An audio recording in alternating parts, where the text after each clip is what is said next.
in West Philadelphia. All right, welcome to the Young Turks. We got a funky show today for you. I'm pumped up today, not for good news, but for bad news. Uh-oh. Release the Kraken. Last night I saw Clash of the Titans. You're going to hear a lot from that of that soundbite, okay?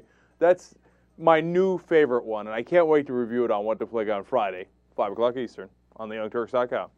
But let me tell you something, okay? Obama's released the Kraken today. Look, we got disaster on top of disaster. Look, we're going to cover the Vatican and the new molestation charges there. We've got exploding boobs on the show today. Release the Kraken. Okay, I'm not kidding. All right, so that's going to come up in a little bit. And then the story you don't want to miss. Look, we like to have fun and we want to inform you and we want to do all that, and there's all plenty good reasons to watch this show and listen to this show.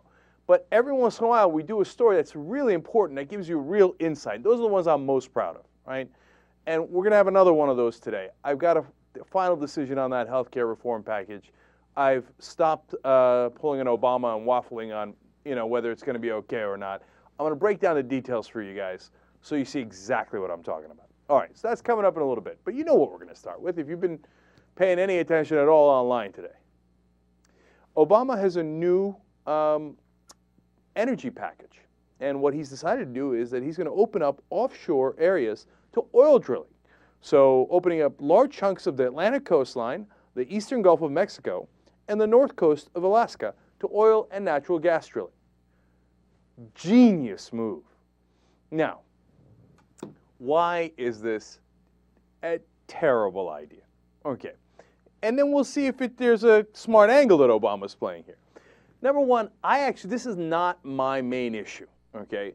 I don't, I care a lot more about financial reform. I care more about healthcare reform. Now, if people care most about this issue, I totally get it, right?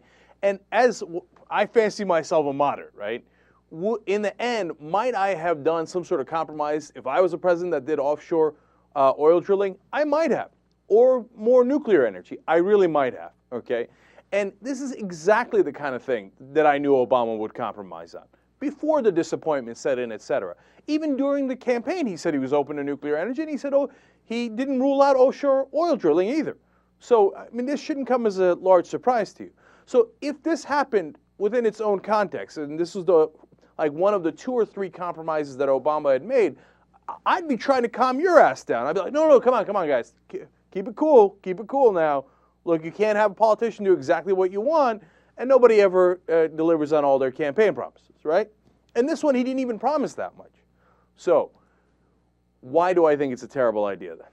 Because this is not the 2nd or 3rd compromise. This is the 128th compromise in a row. It reeks of weakness. That's how Obama enters every single debate. Like, if they're playing chess, it reminds me of the old Saturday Night Live skit with Jim Belushi and the chess club. Like, when he'd yell at the kids at the chess club, "You're giving away the queen! You're giving it away!" Right? So Obama playing chess, he's like, all right, John Boehner, Mitch McConnell, here's my queen. All right, now let's start the game. But this is the main thing they wanted. Why would you give this up at the beginning of the process? It's crazy. Environmentalists and some journalists are saying baffling, shocking. Why? Somebody wrote, what am I missing here? I'll tell you what you're missing in a second. But look, if you actually wanted this to pass and you cared about doing this right so you get your policy proposals enacted into law, you save this for the final compromise. You don't do it right off the beginning. You think you can get Republican votes on this? Oh, no, come on. No one can be that stupid. No one, okay? Instantly, what's the Republican reaction? You all know it. Lindsey Graham is now the most moderate of the Republicans, right? The one that they try to make deals with. Lindsey Graham was, of course, the most open to this and said, it's a good first step. It's a first step. This is the last step. If this is the first step, Jesus, what the hell else are they going to do? Are they going to turn the whole country over to the oil companies? Okay, what did John Boehner in the House say, the Republican leader there? He's like, oh, not good enough. Of course not. No, not nearly enough. You know how many Republican votes he'll get for giving away his queen in the beginning of this process? Not a single one. Not one. You know it. I know it. Everybody knows it. Why doesn't Obama know it? Right? It's crazy. All right. So why is he doing it? I mean, why give away the queen in the beginning? Because, this is the tremendous disappointment with Obama, and that's why today's news is a little bit tragic. Not because of the policy implications so much. It's because he's making a political calculation, and he doesn't care as much about the policy as he does about the politics. Okay. Now, how does the politics of this play out? Well, he gets to go around and tell the mainstream media, aren't I the most moderate centrist guy you ever met in your entire life? I mean, look at this. I give Republicans concession after concession when we're not even having a conversation or negotiation. And the mainstream media, corporate media, old media, whatever you want to call them, go, oh, yes, absolutely. Everybody run the story. Obama moderate. Obama moderate. Now, does that help him? No, because meanwhile, Fox News is yelling, socialist, communist, Maoist. And that washes away his so-called moderation for a lot of people, but not all people. But that's the political calculation that he's making. He's also shoring up the conservative Democrats. He's also trying to raise campaign money for those Democrats as well. Keep it real, man. The oil companies are the second largest source of campaign cash. You think he's just going to piss them off? And not for his own sake, but for the Democratic Party. Rahm Emanuel is whispering in his ear, oh, we got to get the campaign cash. We got to get it. We got to get it. Give the concession right away. And so, of course, he gives the concession right away. And do you think, okay, so, look, I've been telling you all along what I think is going to pass, what it's not going to pass. For the health care bill, I told you all along, it's going to pass. The question is, what kind of a bill is it going to pass? How weak is it going to be, or how strong? And then I told you as we went in the process that the public option wasn't going to be in it, and they were going to pass a weak bill. And that's exactly what happened. Now I'm telling you on climate change. They're not going to pass a bill at all. Okay, now what do I base that on? The House already passed a bill that was incredibly weak, right? And they sent it over to the Senate, and they said, do you think we can get you to vote on this? And the Senate said in unison, Hell no, you can't! okay, hell no. Instantly, about 2/3 of the senators, including a huge chunk of the Democrats, were like, hell no, no way, no way. Now, since they were already at no way, and you give away the biggest concession right from the beginning of the negotiations, or no negotiations, do you think that's going to help you to get more, forget the Republicans, more conservative Democrats? No, it's not. This is a disaster. If you care about the policy, the climate change bill, carbon thing, the cap and the trade, good luck with that. Good luck with that. That ain't happening. I could be wrong, but if you bet against me in politics, you're going to lose 9 out of 10 times. Okay, so let's see what happens. So, all right, so now let me give you more evidence. First, let's start with Obama. He's at Andrews Air Force Base, and he's going to explain why he did this. And as we listen to these next couple of clips, you're going to get a sense of, I had formulated what I was going to say about this before I listened to these clips. And I listened to them afterwards, and I was like, oh, of course, exactly what I thought. Now, let's go to clip number 3, and let's start it. Short term, as we transition to cleaner energy sources, we still got to make some tough decisions about opening new offshore areas for oil and gas development in ways that protect communities and protect coastlines. Now, this is not a decision that I've made lightly. It's one that Ken and I, as well as Carol Browner, my energy advisor, thought about it forever, and others in my administration, looked at closely for more than a year. But the bottom line is this. Given our energy needs, in order to sustain economic growth and produce jobs and keep our businesses competitive, we are going to need to harness traditional sources of fuel even as we ramp up production of new sources of renewable homegrown energy. So today we're announcing the expansion of offshore oil and gas exploration, but in ways that balance the need to harness domestic energy resources and the need to protect America's natural resources. Under the leadership of Secretary Salazar, we'll employ new technologies that reduce the impact of oil exploration. We'll protect areas that are vital to tourism, the environment, and our national security.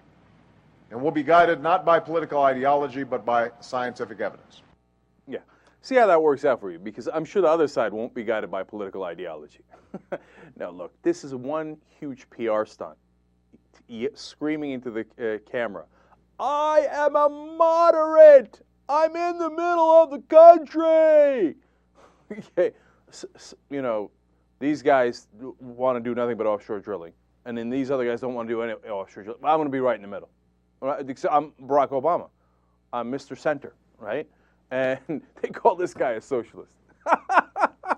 Okay, so then the other thing that drives me crazy is the complete and wholesale acceptance of Republican talking points. Offshore oil drilling creates jobs. So once you accept that point, then the Republicans are going to turn around and go, then why don't you do more of it? This is a good first step, but why don't you? Because he didn't open up all of the offshore oil drilling possibilities.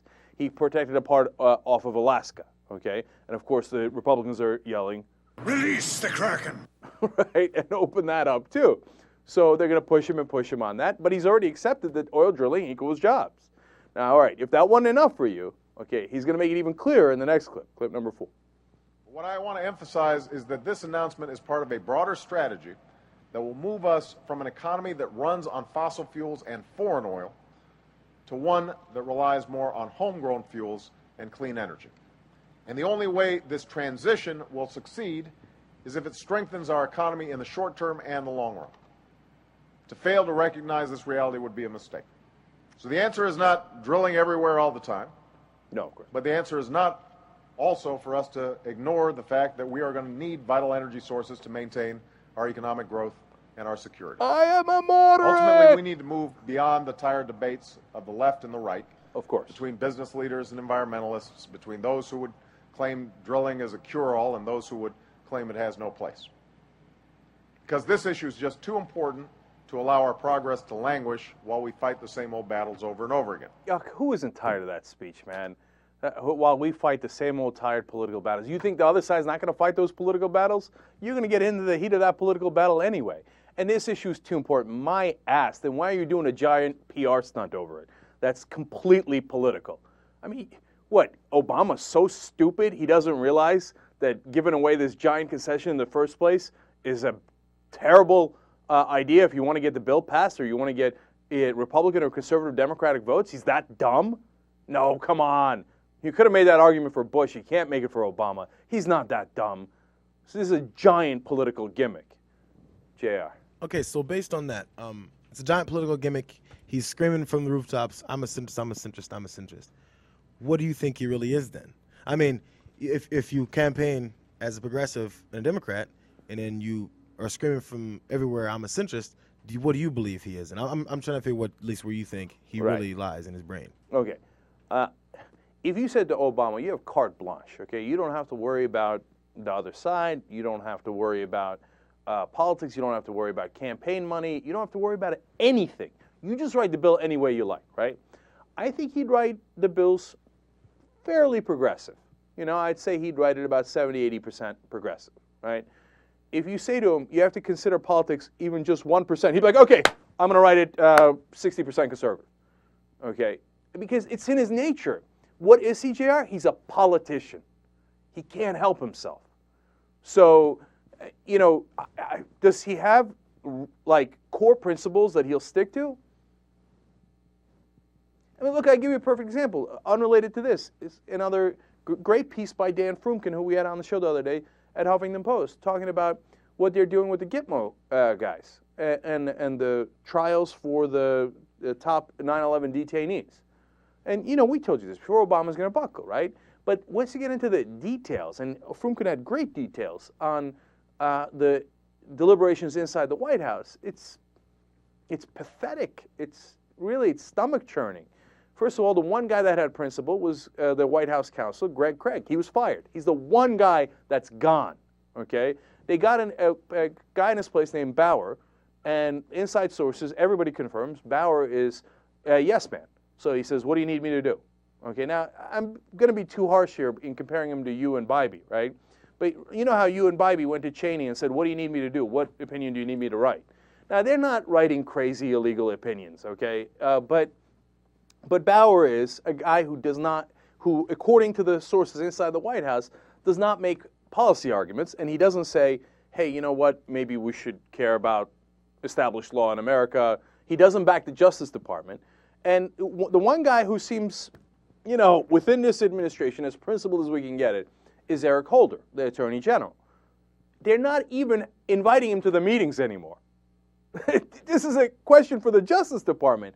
Who do you prosecute? How do you prosecute them? And the Attorney General is not even being invited to the meetings. No, Frumkin lays it out perfectly.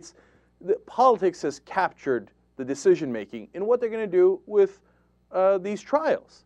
And the trials shouldn't be political. And if Obama does a press conference, he will tell you, oh, no, this is time to get past the partisan bickering, and this should not be a political issue, la, la, la, la.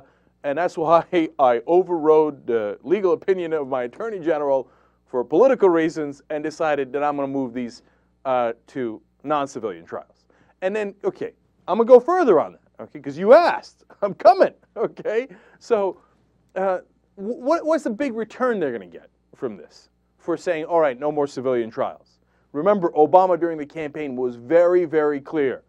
We're going to restore the rule of law, we're going to do civilian trials, and we're going to show the rest of the world that our American justice system works, yada, yada, yada, right?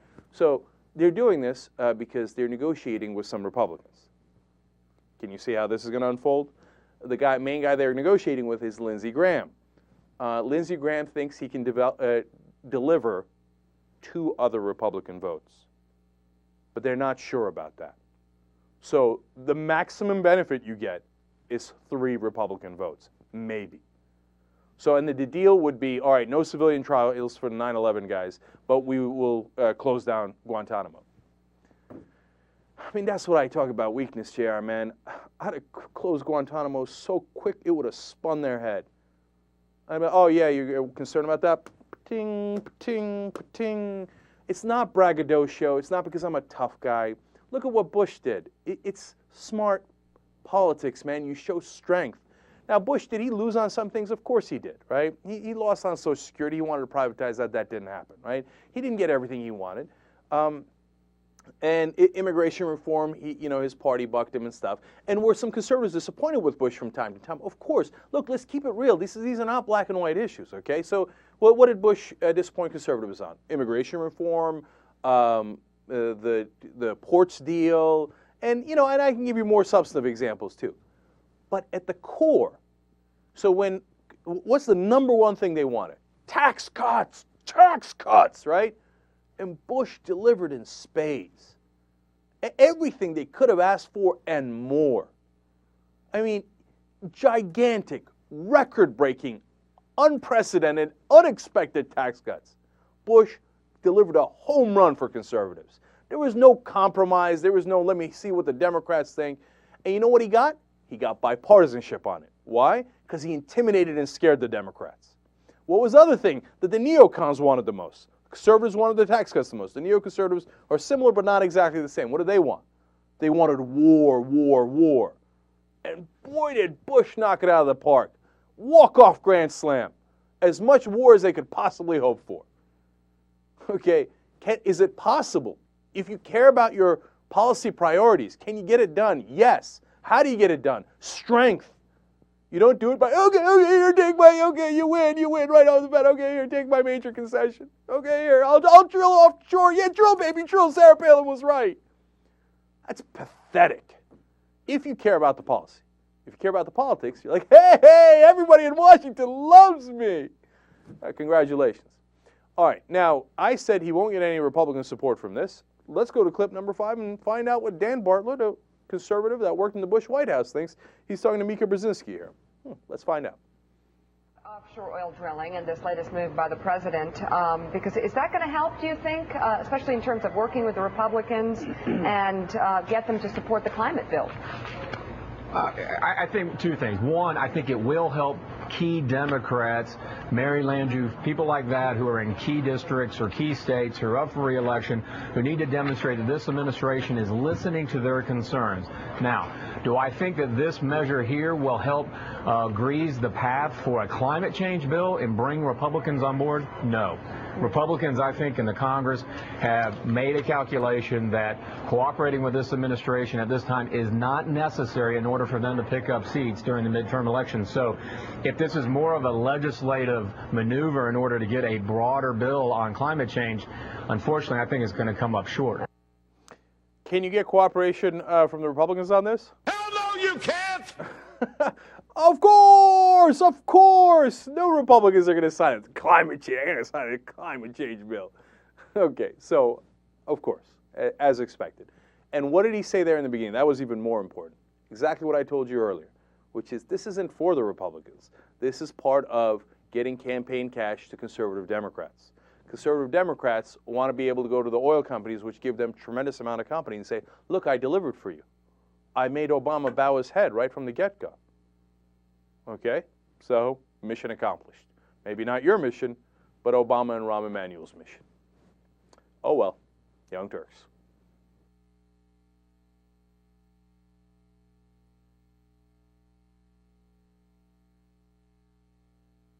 All right, back on the Young Turks. A couple of quick updates on what we're discussing in that last segment, and then we'll get to what pedophilia is, according to some Catholic leaders. You're not going to want to miss that. All right, so John Boehner, I remember I was telling you, look, they're going to say that it's this capitulation by Obama is not enough, and that if he buys into the Republican talking point, then they're going to just keep on pushing him on it. Well, let's go to John Boehner's quote. Perfect example. He says, opening up areas off the Virginia coast to offshore production is a positive step, but keeping the Pacific coast and Alaska, as well as the most promising resources off the Gulf of Mexico, under lock and key, make no sense. So not only is he saying, oh, this is just the first step and it's not good enough, but he's also saying, look, if you listen to our logic and you accept what we said and our talking points, that offshore drilling brings jobs, et cetera, and is a good thing, well, then why aren't you opening up all of the coastlines? Exactly what we said they would say, right? Great job, Obama. All right, meanwhile, Stan Greenberg, former pollster for Clinton right before 1994, is sounding a warning bell that Democrats are in similar trouble. Okay, and that there could be a disaster headed their way. Now, the good news is the health care stuff helped a little bit, okay? It swung the polls a little bit once they got the victory, once people started understanding what the bill is about, okay? Now, I think that will turn around, but that's my opinion, okay? So we'll do that later in the show, okay? So why are the Democrats still in trouble? As Greenberg explains, as he breaks down the polls, it's how energized the Republicans are versus how energized the Democrats are. The Republicans are frothing at the mouth. Like, let us get to that voting booth. Get the sons of bitches out. Democrats are like, okay. Now, I say that now. Why? In the context of what Obama just did with the energy issue, all those, especially the young people that voted for him, who care so much about the environmental issue, who thought they really were going to get change, and what they get instead is more offshore drilling and more nuclear energy. You think they're going to get jazzed up to go volunteer for Democrats? To work their ass off to get Democrats elected? And to all those people to contribute their time or their money? And then they're going to be motivated to get up out of wherever they are, their jobs, college, etc., and to go vote for Democrats? Because Democrats delivered a little less offshore drilling than Bush would have?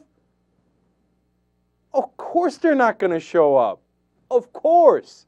And then they'll scratch their heads afterwards and go, oh, I wonder what happened. Why did they show up? Damn kids, you can never count on them. Well, if you tell them you're going to do one thing and then you do another, that's why they didn't show up. And you say, hey, well, Jake, the 2010 elections didn't even happen yet. What are you talking about? Let's see what happens. Okay? Write it in stone. All those younger voters that were excited, the progressive voters that thought there was real change coming, you think they're going to show up? They're not going to show up, and I don't blame them. They're pretty much right. So see how that strategy works out for you. I know the Washington press loves you, Obama. They think you're the greatest centrist moderate of all time. And they're even a little miffed at Glenn Beck for saying you're a socialist Maoist. Okay, you got them on your side. And look, that's the old game. and you play that old game and see what kind of iceberg you run into. Because that game worked for Bill Clinton, largely, okay? And there's a reason why they used to play that game. Because the only way anybody got information in the old days was through television. And you knew that television guys were corporate media, and you knew that anytime you did some sort of corporate-friendly deal, they were going to call it moderate and centrist and pat you on the back. And anytime you said, hey, wait a minute, why are we taking American taxpayer money and giving it to these multinational corporations, you were going to be called fringe and crazy and radical. They still do that, but there's this new thing. I don't know if you know about this, Obama share. I'll whisper it to you. It's called the internet. Okay, and you know what the internet has done? It has... Release the Kraken! Okay, now we know what you're up to, man. I keep going back to the same thing, so I'll say it one more time. That speech that Obama gave months ago on healthcare, and he mentioned, and Max Baucus has been doing a great job on the Finance Committee working on this. He was at a college, and they all booed. Boo, get out of here with Max Baucus. And he was like, for a second, he was like, that's weird. We didn't tell the TV guys to put that in the script. Okay, well, how did everybody know Max Baucus is a sellout? They found out online. You think, what, NBC, ABC, CBS talking about how Max Baucus took all that healthcare insurance money and all the other corporations that gave him money to do a weak-ass bill? No. Man, they don't know what the hell they're running into. Okay. Now, speaking of people who don't know what they're running into, an update on the Michael Steele story. Republicans, conservatives pulling the chute left and right. Now there's campaigns afoot by major figures on the right-wing side saying, don't give money to the RNC anymore. They're going to waste it in bondage clubs. So give money directly to your local politician, give it to more right-wing groups. Of course, Tony Perkins, who is with the Families for Families and Families / We Hate Gay People group. It says, oh, well, give it to me, give it to your local politicians, but don't give it to the RNC. But he's not alone. A lot of people are saying that. So once you start losing that kind of faith and confidence, and you start losing money, well, then Michael Steele, you're in a lot of trouble. To the point where I start to say, tick, tick, tick, tick, tick, tick, tick, tick. I'm not putting him on the clock yet, but he's damn close. So that scandal did not work out for Michael Steele. Now, speaking of scandals, boy, did the Catholic Church step into one again. We got major pedophilia again uncovered in Europe this time. And apparently the guy who did a lot of covering up for that happens to be the Pope now. And back in 2001, he was in charge of adjudicating this for the Vatican. And he basically, away, slaps on the wrist. He's like, you know what? This guy, one of the punishments was, no, we're not going to fire him. We're not going to excommunicate him. We're not going to do any of that. But he cannot attend a church outside of his own parish. Ooh, don't hurt him, dog. Don't hurt him. Okay. So now it turns out not only was Ratzinger involved in, what some might call covering it up on the European side earlier, others would say, handling Vatican affairs secretly. Okay. But also there's a case in America, in Milwaukee, back in 1973. That is also linked to Ratzinger telling the guy, slap on the wrist, bad boy, bad boy. You, as Larry Craig would say, you've been a naughty boy, a bad naughty boy, don't do it again. And then there's all these earnest questions about, how did they not see this? And how could they have avoided this tragedy? Dude, they saw it. Of course they saw it. Come on. What are you, kids? They saw it. They covered it up because they didn't want to create controversy, and they didn't want to question, anybody questioning the Vatican. If you find out, all these priests are actually diddling the kids, how much faith are you going to have in the priests and in the Catholic Church? Gee, I wonder why they covered it up. And they didn't want to pay any settlements, and et cetera, et cetera. And could they have seen it coming that these priests were molesting the kids? Man, that's as old as time. You tell me you set up a system where you tell people, okay, you can't have sex at all. But at the same time, I'm going to give you power, almost absolute power, over all these people, including kids, who will listen to you because they're being taught to listen to you obediently without questioning you. But don't worry, they won't abuse that power. Come on, man. Look at the whole history of the Catholic Church. I mean, it's like people think that history started 20 years ago. Okay, I mean, look back. The popes, I mean, you want to talk about sex scandals. You want to go to the old popes. Look, they were basically rulers. They were kings. They were emperors. Did they ever care about the religion? It's a joke. They use that power and they abuse that power to start wars, to do any kind of sex they liked while preaching hypocrisy. It's as old as time. It's not just the Catholic Church. Of course, it's all the religions. You give people near absolute power. You teach people to listen to them without question. And then you say to them, hey, bottle them up, don't have sex. Well, that thing's going to blow. And of course it did. And did Ratzinger help cover it up? Of course he did. Now, but the excuses for it are awesome. And the best one comes from Bill Donahue. He is with the Catholic League. He's the president of the Catholic League. And he's going to go on Larry King's program here. And you're not going to believe what he said. All right, why was it? Apparently it wasn't pedophilia. All right, let's let Bill explain. William Donahue, is it going to get better before it gets worse? Oh, it's already gotten better. The timeline of the damage was the mid-'60s to the mid-'80s. But Ratzinger's taken a number of important steps. It's harder for practicing homosexuals to get into the priesthood, and that's a very good thing. Like Father said before, we've only had 6 cases of allegations in the last year or so. I'm very encouraged about the future. I just hope that the other religions and the public schools will look at the Catholic Church today as a model of excellence because we have a lot to teach them. Thomas? Bill is good, but you cannot link homosexuality to a pedophilia crisis in the Catholic Church. It's not a pedophilia. Most of the victims are post-pubescent. You got to get your facts straight. I'm sorry. If I'm the only one going to deal with facts tonight, then that'll be it. The vast majority of the victims are post-pubescent. That's not pedophilia, buddy. That's homosexuality. Bill, I don't think as a person of faith that you really know what you're talking about when it comes to it's the John a victim Jay and a study of criminal survivor. justice. It's not my system. It's not my opinion. Take a look at the social science data. Well, I what's never the said that most difference? homosexuals are that way. No, you just said that they've cut down on homosexuals. Yes, Sinead, practicing homosexuals. quickly, want to get in? Sinead, go ahead, quickly. What does post-pubescent mean? Post-pubescent. What does Post-pubescent means beyond puberty. Okay? In other words, you're an adolescent, and that's what homosexuals do, and most of the molesters have been homosexuals in the Catholic Church. So the boys deserved it because they're what age is post-pubescent. considered- Now, if you want to take that conclusion, I think that's Sorry, scurrilous. I never Larry. said that. Why would you Larry. say that about homosexuals? Sorry, Larry. Yeah. Larry, what age does somebody become, post-pubescent in America as a matter of interest? What is the age? Larry? I don't know. Let's ask What Bill. He age? seems to be the Well, authority on I'm out of time. post-pubescency. Okay, 12, I tell you what, 13 years folks. of age. Can you believe that? This guy has the balls to come on national television and say, no, the Catholic Church is a model for what works right. And besides, these kids were 12 or 13 already. They're post-pubescent. So if they molested them, that's not really pedophilia. That's your defense? Did you see the other panelists? They were a little like, when he first said it, they were a little stunned, like, did he just say that? So, Bill, are you saying it's okay to have sex with 12 to 13-year-olds?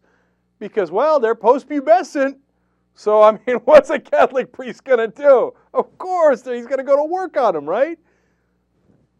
This guy doesn't give a damn about religion. He's just looking to figure out how to create controversy, make money for himself or whatever. I mean, what religious person would make that argument? That's crazy. Why is he making the argument, by the way? In case you missed it.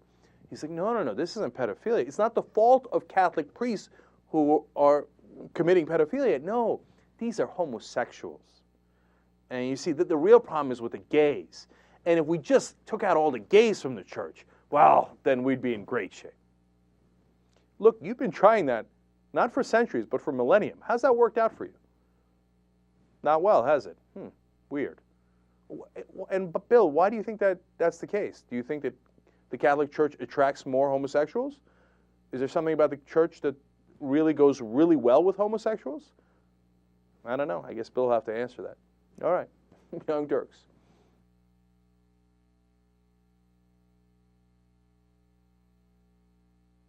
Young Turks, TYT, rebel can find me. All right, welcome to the Young Turks. I am your host, Cenk Uygur, JR producing, Aces directing. We have exploding boobs on today's show. We're going to get to that in a little bit. It's about suicide bombers, and I'll give you the details in just a little bit. But first, for this hour, I want to start with, I think, the most important story of today. Yes, I mean, of course, what Obama did with the energy, legislation is or the energy issue, I should say, is very, very important, and the offshore drilling that he's going to allow is ridiculous and indicative, etc. But but this story, I think, is a little bit more indicative of what's coming, okay? Now, Dan Frumkin has been doing some great reporting at the Huffington Post. That's why I keep quoting him. This is the third piece in a row that I'm quoting him on this, not on this issue, but three different pieces and on three different issues. But he goes into depth here, and he quotes some industry sources, and he goes to former officials in the healthcare industry, including Wendell Potter, that we're all familiar with. Hold on, I still have the cough. Be cool. Not to squeeze in a corporate sponsor. That was generic water. So, Dan Frumkin of the Huffington Post has written about this issue of what are the healthcare companies going to do next, the insurance companies, right? Talked to some insurance industry executives, former ones, current ones, etc. Well, the conclusion is, of course, they're going to try to find every single loophole in the bill to make sure that you still pay them a tremendous amount of money. So, how are they going to do this? Well, there's a couple of different ways. The most important, probably, is that they're going to cherry pick the healthiest customers. Excuse me.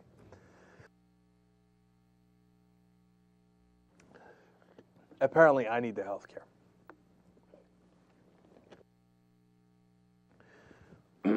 Whoever my insurance companies, don't hurt me, dog. Don't hurt me. All right.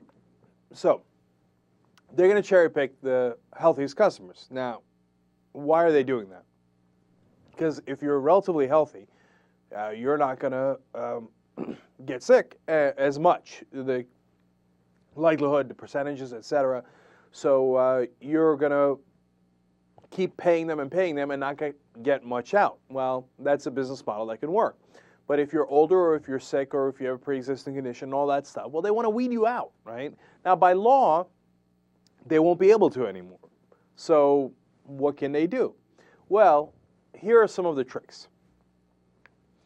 They're going to tell, they're going to change the website around so that drugs that older Americans happen to take, they're going to bury on the website. Okay, these are minor tricks, but it gives you a sense of the frame of mind, right? And so if you're having trouble finding, hey, is my drug on here or not on here, well, then you go away from that company. The company wants you to go away. They don't want you as a customer. They're legally bound to take you, okay, but they're trying to discourage you in every way. Now, you want to see the perfect example of that? Here is what one of the insurance executives was overheard saying. We'll sponsor dances and make our pitch at 11 p.m. You see, to weed out older Americans who are already bedded at 11 and who can't dance. Very clever. Also overheard saying, we'll put the company's offices on the second floor with no elevator.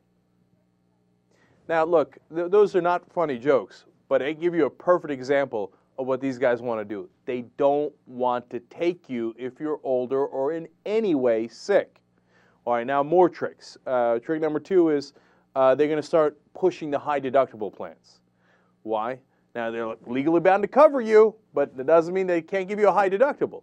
So they make the deductible so high you never want to go to the doctor because you're going to keep paying out of your own pocket. And hopefully, for most people, all they ever do is pay the deductible and they never have to pay out a damn thing. So that's how they make more money. Okay, trick number 3, more burdensome paperwork on the providers. So whether that's a hospital, doctor, etc. And if they make one mistake in that paperwork, sorry, not going to pay it, okay? Now look, if you put people in charge whose primary motive is to make a profit, you can't be surprised when they try every trick in the book to make a profit. So I'm not blaming them, man. Don't hate the player, hate the game. That's what I'm telling you. We should have changed the game, but we didn't. We left them in charge. I'm just warming up. You want to see how it gets really bad? All right, one provision that experts believe that they are going to go to more now is that in the bill it says they can charge more, up to 50% more, if you have quote-unquote unhealthy behavior. So that's going to replace pre-existing condition. Okay, I can't deny you for pre-existing condition, but if you got anything that's vaguely unhealthy, you're not working out every day, oh, smoking, forget about it, right? You're eating too many pepperoni pizza slices, okay? Oh, I caught you doing this or doing that. They're going to get into the nitty-gritty. You want to talk about government bureaucrats coming into your life? Wait till you see the insurance bureaucrats and how they pick apart your life to charge you more. All right, and here's another critical one. If you get over the age of 55, good luck to you. The law allows them to charge you 3 times as much as people under 55. Now, you think they're going to take advantage of that situation, given that we already know that their executives are saying, get rid of the sick, get rid of the old, get rid of the old. Find any way to get rid of the old. Okay? So if you're over 55, good luck to you. Good luck to you trying to pay those bills. And here comes the bottom line in all those cases. And they got more tricks up their sleeve. They're going to send in a lobbyist because the law says that the regulations have to be written. So how those regulations are going to get written in the future on the federal level and then on the state level for the exchanges, oh, they're going to have a field day. They've already launched dozens, if not hundreds, of lobbyists and lawyers to pick apart the law and to go at those regulators to try to buy them off, okay? But the bottom line is the same. 2 different experts saying, quote, this is a bonanza. They get captive customers. They get to charge whatever they want.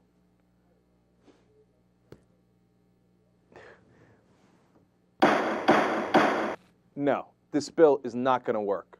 I'm no longer, let's see, okay, maybe it'll work, maybe it won't, maybe I'm wrong. No, okay. Now, this is not going to stand. What's going to happen is our rates are going to go higher and higher and higher until there's going to be a mini revolt. I mean, maybe you could look at it as an upside. You could say, this stuff is so bound to blow up. People are so bound to get sick of this. And not just get sick of it, they just are not going to be able to afford it. Until we say, no, this is dumb, this isn't working. We can't have this. They got to change the system.